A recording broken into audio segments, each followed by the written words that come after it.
Bende Mataram. Audiobook, novel silat. Cerita, Hapraktikto. Bab 95. Kalau bukan dari dia, masakan engkau bisa melakukan jurus itu begitu sempurna? Apakah siluman itu bisa juga melakukan jurusku tadi? Sahut Fatimah lagi dengan tertawa cekikikan. Titisari hilang kesabarannya. Serentak ia menyerang dengan membentak, "Baiklah. Mari kita bermain-main lagi." Titisari mengulangi serangannya. Kali ini kedua tangannya saling menyusul dengan cepat. Fatimah pun tak tinggal diam. Ia menjejak tanah dan menyambar pinggang. Itulah jurus yang mengagetkan Titisari tadi.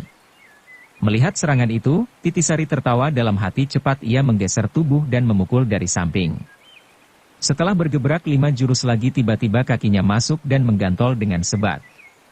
Tak ampun lagi, Fatimah jatuh terbanting ke belakang. Belum lagi bisa merayap bangun, Titisari telah menindihnya. "Nah, bagus, mana jurus kebanggaanmu dan jurusku?" ejek Titisari. "Kau curang," maki Fatimah. "Kau bukan mengadu kepandaian, tapi mengadu akal. Kalau main jujur, mari kita bertempur lagi." Meskipun bernada bandel, dalam hati Titisari mengakui tuduhan Fatimah. Tapi ia tak memedulikan. Ingin ia memperoleh keterangan-keterangan segera dari gadis itu. "Hai, apakah engkau akan menindih aku sampai dunia kiamat?" Fatimah menggugat. Siluman itu sudah lapar. Kalau menyiksa aku, berarti pula menyiksa dia. Biar tersiksa, apa pedulimu? Titisari mencoba menjebak. "Bagus.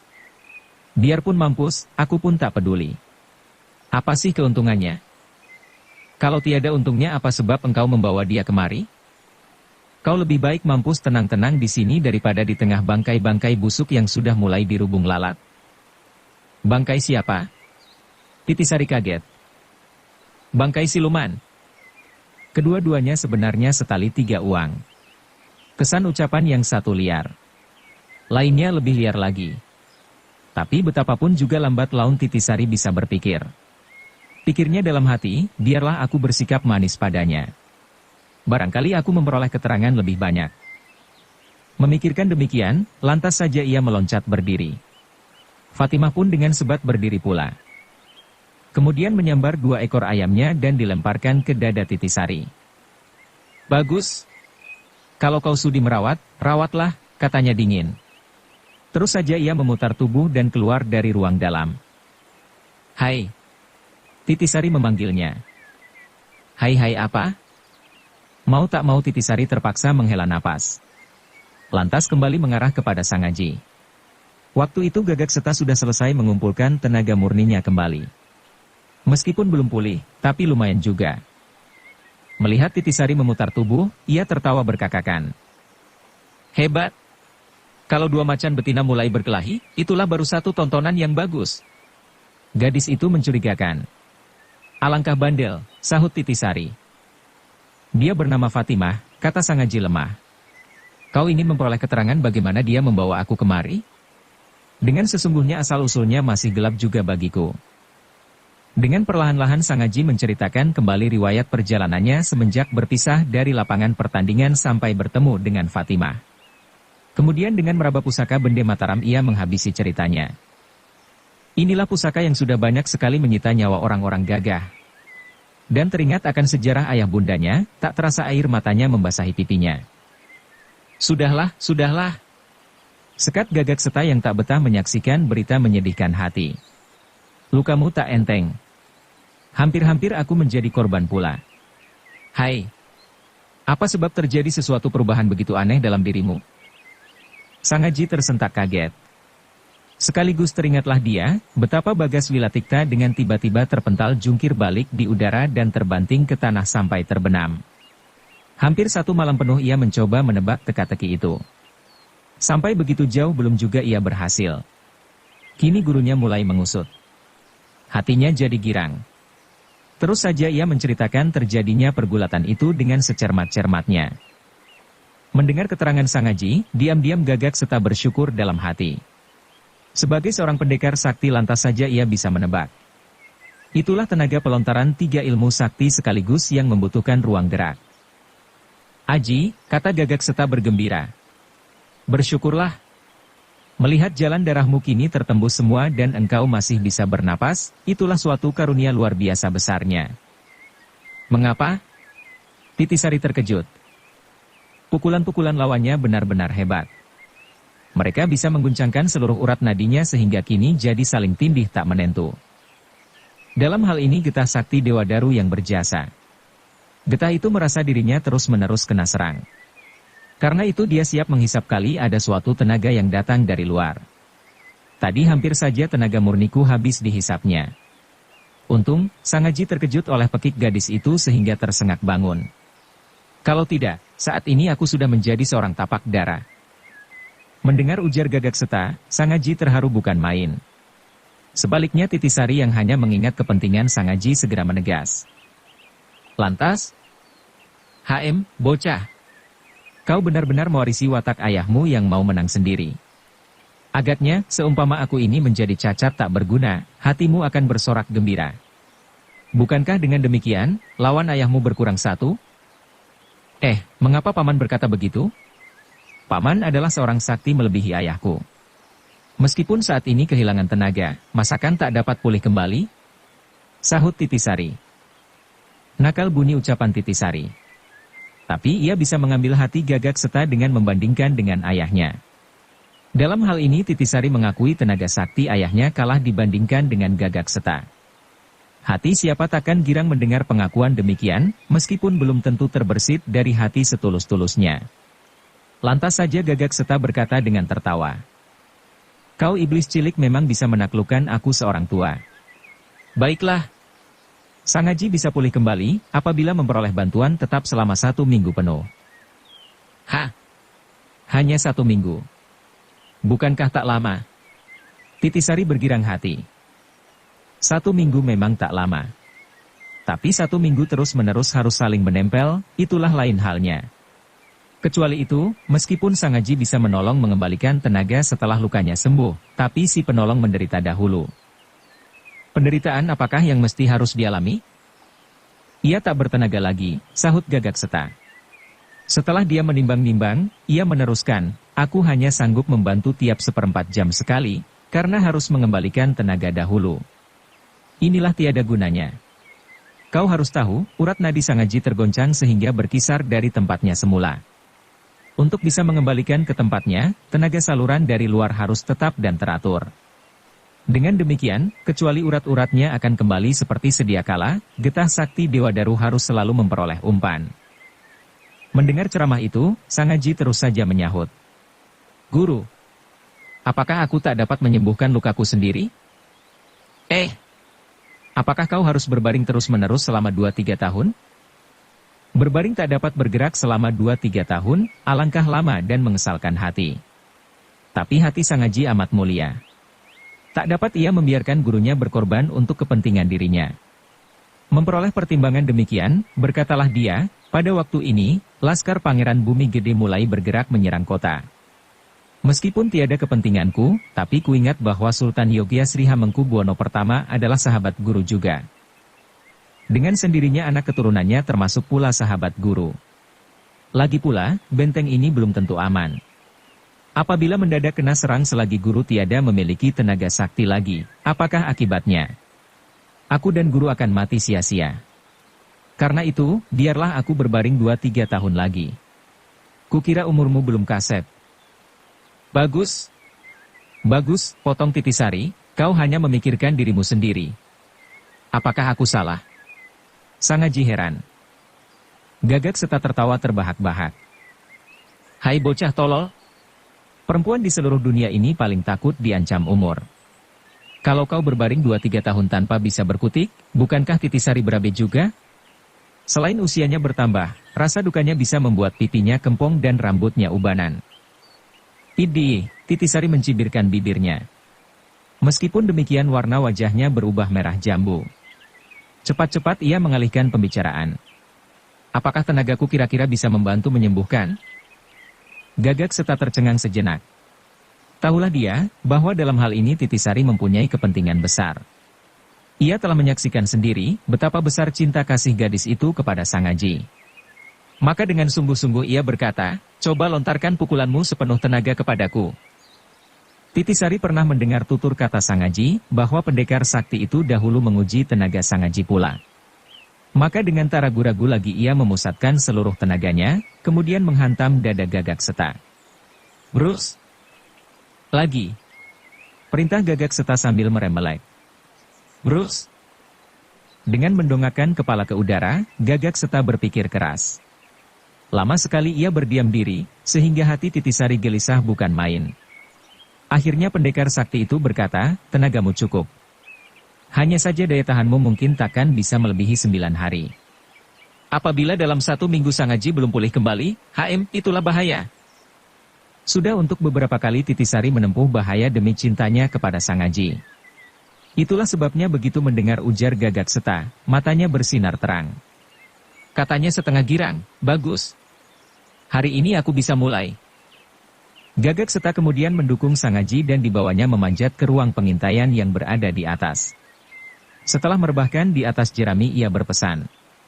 Usahakanlah, supaya dalam 1 minggu itu tak kena ganggu. Apabila tanganmu sampai berpisah dari tubuhnya, sia-sialah usahamu.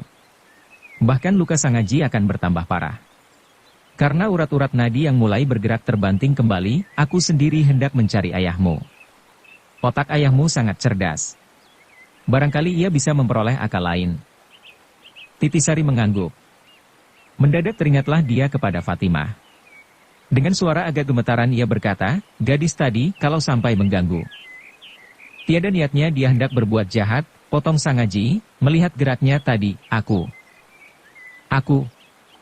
Bukankah itu jurus gurumu Irapati? Sangaji memanggut.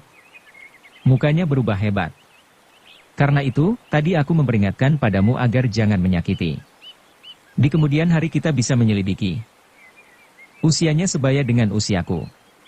Mungkinkah dia adik seperguruanmu yang belum kau ketahui? Inilah aneh.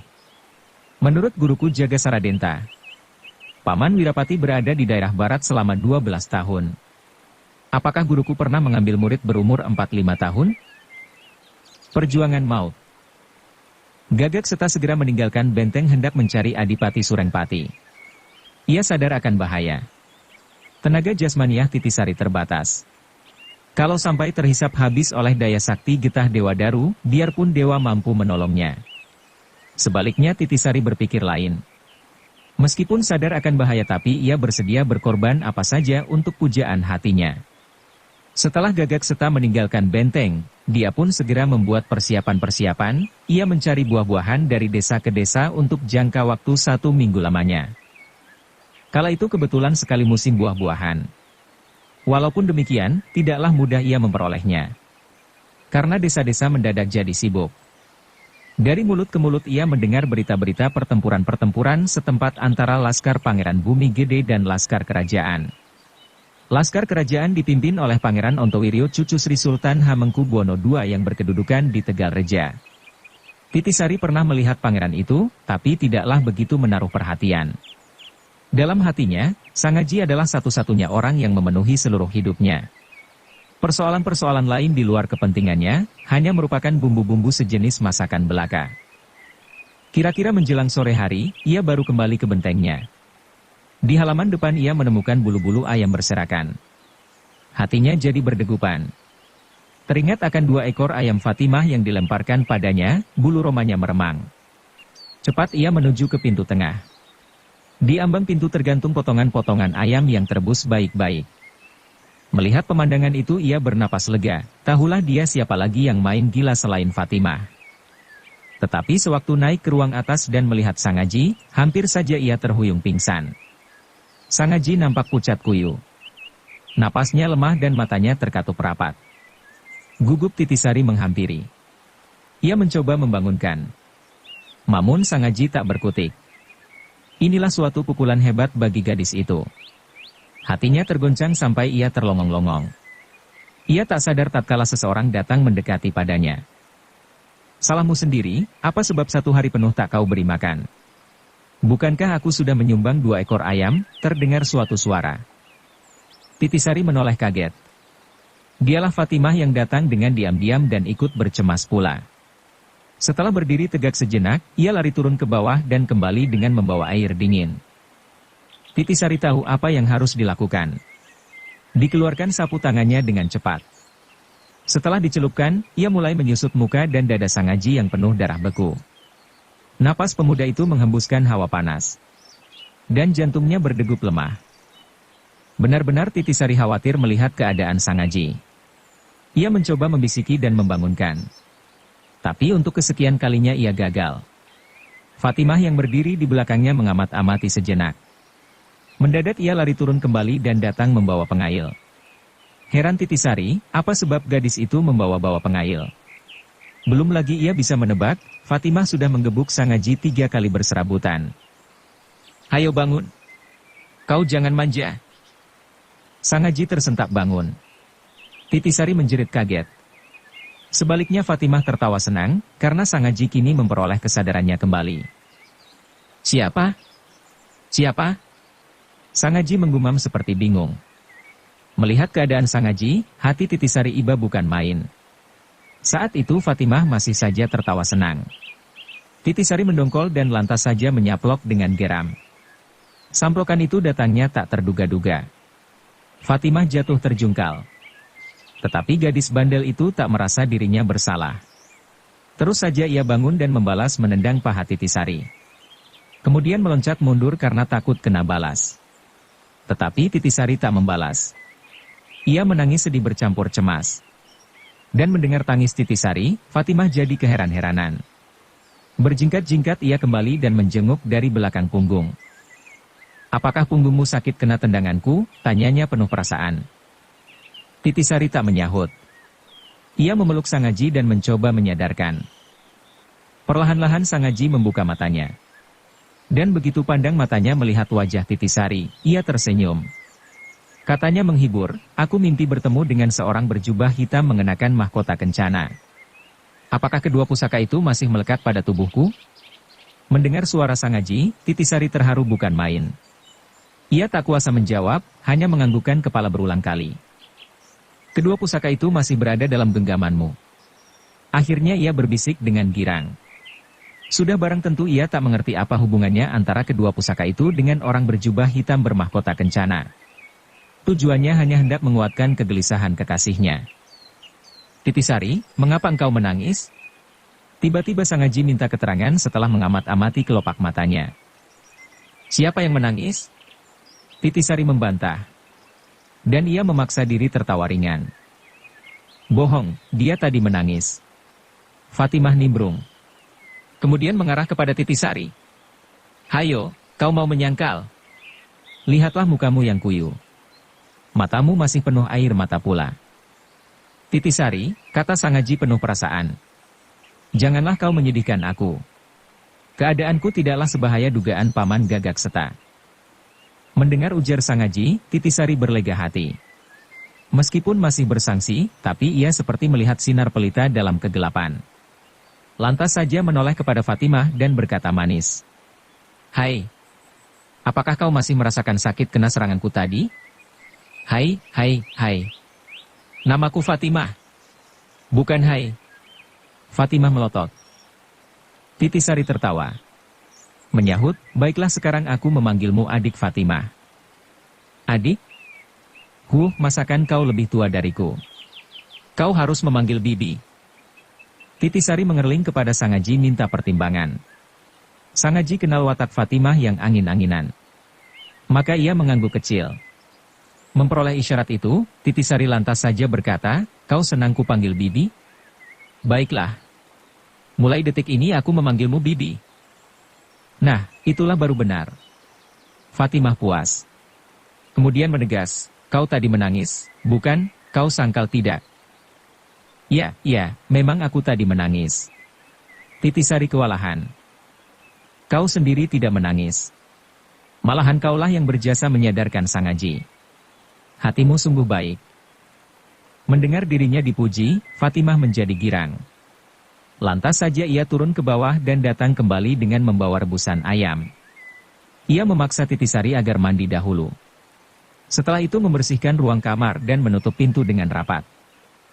Pada malam harinya setelah makan, Titisari hendak mulai bekerja.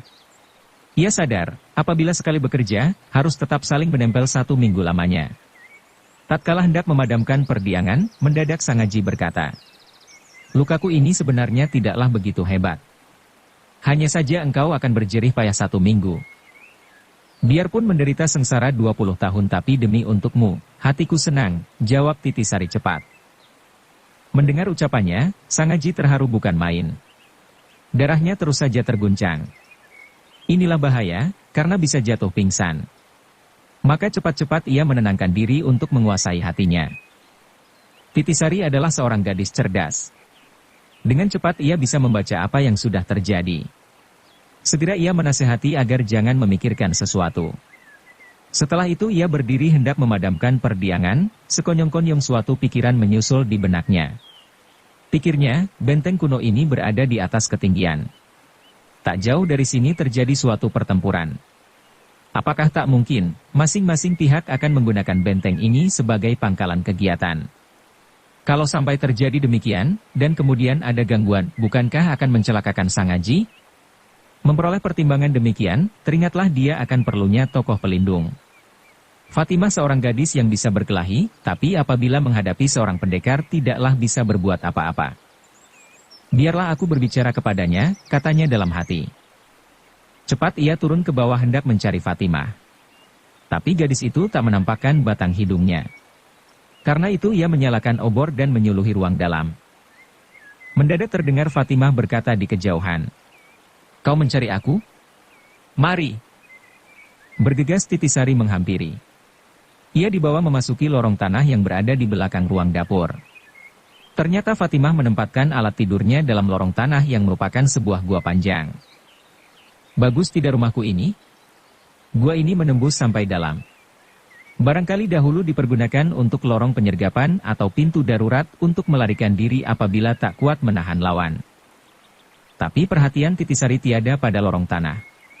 Segera ia menarik lengan Fatimah dan berkata manis, "Bibi, mari ke atas. Aku hendak berbicara." Senang Fatimah dipanggilnya Bibi. Dalam anggapannya itulah suatu pernyataan bahwa Titisari kalah menandingi kewibawaannya. Itulah sebabnya, dengan senang ia memenuhi permintaan Titisari. Dan tatkala Titisari memasuki ruang atas, dia sudah dapat menebak. "Sudahlah tak usah berbicara. Percayalah, aku takkan berbicara kepada siapapun juga." Tapi justru berkata demikian, Titisari jadi curiga. Untuk keselamatan Sangaji ia bersedia berbuat apa saja. Pada saat itu warisan watak ayahnya memasuki hati sanubarinya. Katanya dalam hati, meskipun ia bandel, tapi wataknya angin-anginan. "Kalau sampai berbicara, biarlah kubunuhnya saja." Dengan begitu lenyaplah ancaman bahaya. Ia berputar menghadap Sangaji. Maksudnya hendak minta izin. Sangaji yang rebah di atas jerami terkejut melihat matanya yang menyinarkan kilat. Tak sengaja pemuda itu mengerenyitkan alis. Titisari jadi perasa. Pikirnya lagi, apakah dia tahu maksudku ini? Melihat sepak terjang Fatimah, ia seperti mempunyai hubungan dengan gurunya. Tapi apa peduliku? Biarlah kubunuhnya dengan diam-diam. Memperoleh pikiran demikian, lantas saja ia memutar tubuh dan tertawa manis. Pintu ditutupnya rapat, kemudian menggapai Fatimah yang belum sadar akan bahaya. Tapi bagaimana kalau Sangaji kelak minta keterangan tentang Fatimah? Suatu pikiran mengganggu lagi. Tidak. Sangaji seorang yang luhur budinya. Meskipun tahu aku telah membunuhnya, takkan berisik. Tetapi apabila diam-diam membenci aku, bagaimana? Biarlah. Semuanya ini untuk keselamatannya. Aku bersedia menanggung apa saja untuk dia, meskipun akan menderita dan sengsara sampai di neraka. Titisari memang seorang gadis polos. Cintanya kepada Sangaji melebihi cintanya kepada diri sendiri. Karena itu, tak berpikir panjang lagi ia mulai meraba cundriknya. Saat itu, Fatimah berjalan di sisinya. Mendadak saja, selang cundriknya hampir terhunus dari sarungnya, ia mendengar suara langkah ribut di luar benteng. Hai! Inilah dia, terdengar suara laki-laki setengah parau. Titisari terkejut. Cepat ia balik memanjat ruang atas, dan terus menutup pintu. Perdiangan segera dipadamkan kemudian rebah di samping Sang Aji dengan napas agak menyesak. Setelah itu diam-diam ia memasang telinganya. Terdengar kemudian, suara Fatimah membentak. "Kau cari siapa?" "Aha. Kau yang mencuri lembuku?" bentak suara laki-laki. Ternyata yang datang adalah seorang laki-laki setengah umur dengan menggandeng seorang anak laki-laki pula berumur kurang lebih 10 tahun. "Kau mau mengambil lembumu? Ambillah." "Mengapa menuduh aku yang bukan-bukan?" sahut Fatimah. Kalau bukan kau curi, masakan bisa sampai di sini?" Lembu dan gerobak penarik itu memang kepunyaan mereka. Siang itu mereka lagi beristirahat setelah menyiangi sawah. Lembunya dibiarkan terpasang di tepi jalan. Dasar watak Fatimah angin-anginan. Tanpa mengucapkan perkataan sepatah pun, terus saja membawa lembu dan gerobak itu seperti miliknya sendiri. Keruan pemiliknya lantas saja mencari ubek-ubekan. Mereka berjalan 1 malam penuh dan akhirnya tertidur kecapaian di tepi jalan. Keesokan harinya mereka menemukan jejak dan bisa mengikuti sampai menghampiri benteng. Fatimah sendiri sebenarnya tidaklah bermaksud jahat. Kalau berniat jahat pastilah lembu itu takkan diikat dengan begitu saja di pelataran benteng. Hanya saja sepak terjangnya memang aneh. Maka setelah dituduh mencuri oleh pemiliknya, wataknya yang aneh kumat seperti sumbu terbakar. Dengan menggendong tangan ke belakang punggung, ia mondar-mandir seperti tuan tanah lagi sibuk memeriksa hasil panen. Katanya meledak, "Kau bilang apa? Lembu mempunyai kaki dan bisa berjalan sendiri. Masakan aku menggendongnya sampai datang di sini?" Sang Aji yang berada di atas menghela napas mendengar tangkisannya. Ia mendengar lagi serentetan perdebatan, mendadak saja tersusul suara gedobrakan. Lantas terdengar suara Fatimah membentak. "Mengambil lembu mestinya dengan tangan dan kaki. Tapi mulutmu ikut cerewet. Nah, pergilah dengan mulutmu yang cerewet." Rupanya ia lagi melabrak pemilik lembu. Sudah barang tentu pemilik lembu mati kutu melawan dia. Sambil merintih dan memaki-maki ia membawa lari anaknya laki-laki. "Hai, lembumu ini membuat kotor pelataran. Siapa sudi menimpali kotorannya?" seru Fatimah. Terus saja ia melucuti lembu sampai melompat-lompat berjingkrakan. Kemudian gerobak penariknya didorongnya turun tanjakan. Seperti diketahui, benteng kuno itu berada di atas tanah tinggi. Keruan saja, begitu kena dorong, gerobak itu bergulungan menurun dengan kecepatan mengerikan. Celakalah pemiliknya. Ia tadi sudah merasakan tendangan dan pukulan Fatimah. Selagi berjalan kepincang-pincangan, ia kena dikejar gerobak dan lembunya sendiri. Saking terkejutnya ia berkauk-kauk. Dan membawa anaknya lari pontang-panting menerjang sawah sejadi-jadinya. Peristiwa itu membangkitkan rasa percaya Titisari kepada Fatimah. Meskipun belum menusuk persoalannya dengan langsung, namun sepak terjang Fatimah yang angin-anginan bisa diharapkan. Tadi dia berjanji tidak akan berbicara kepada siapapun, pikir Titisari. Melihat sikapnya yang senang membawa kemauannya sendiri, rasanya takkan gampang-gampang pula mengkhianati diri. Selain itu, mengingat perhatiannya kepada Sang Aji tatkala kena ancamannya pastilah dia tidak akan membahayakan keadaan Sang Aji. Memperoleh pertimbangan demikian, hati Titisari menjadi tenang. Nafsu membunuhnya perlahan-lahan pudar dan sirna. Kini seluruh perhatiannya dialamatkan kepada Sang Aji.